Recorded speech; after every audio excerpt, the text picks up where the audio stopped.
Suasana di kalangan artis hari ini terasa berbeza. Pemergian Jalil Hamid bukan saja meninggalkan kesan kepada keluarga, tapi juga kepada rakan-rakan seperjuangan dalam industri. Antara yang paling terkesan, Azli Senario.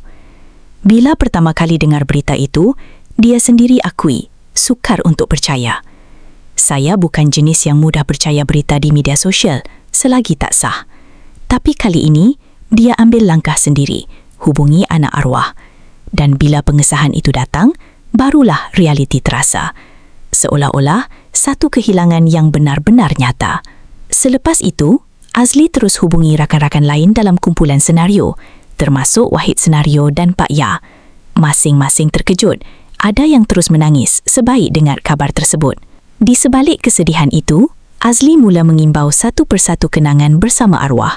Bukan sekadar rakan industri, tapi seorang guru yang banyak membimbing. Arwah banyak ajar kami, dari cara guna pentas, kawal ruang, sampai teknik lakonan.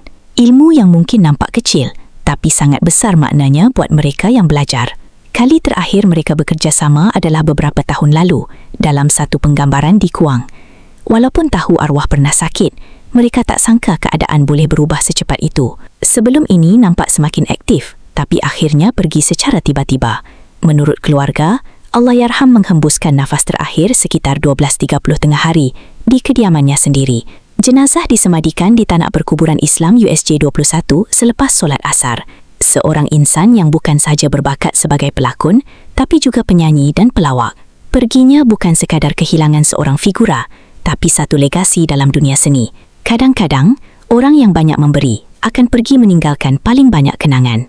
Persoalannya, siapa lagi figura dalam industri yang pernah beri impak besar seperti arwah, tapi jarang disebut? Terima kasih kerana menonton Chua Viral TV. Jangan lupa like, komen dan subscribe untuk terus dapatkan update terkini tentang dunia hiburan Malaysia. Jumpa lagi di video seterusnya. Stay tuned untuk lebih banyak kisah sensasi